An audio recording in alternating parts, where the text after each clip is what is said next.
əksəriyyətimiz Quran oxumuruq. Bu söz biraz ağır da olsa, bununla barışağın.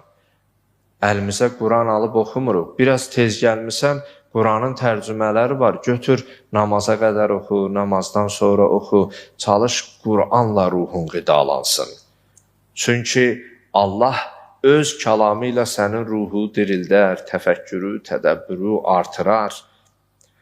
Allah Teala Ali İmran surəsinin 144-cü ayəsində buyurur: وَسَيَجْزِلَّهُ الشَّاكِرِينَ Allah şükr edənlərə mükafat verəcəkdir.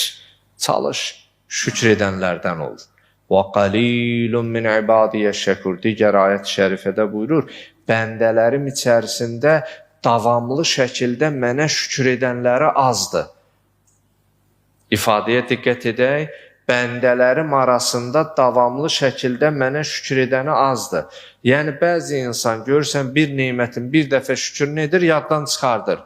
Amma o neymət səndə ikən elə davamlı şəkildə ona şükür etsən, xoş halına. Zaten bəndələr arasında şükür edənlər azdır, şükür edənlər içərisində də davamlı şəkildə şükür edənlər azdır. Bunlar bir-birinin ardıca olan məsələlərdir.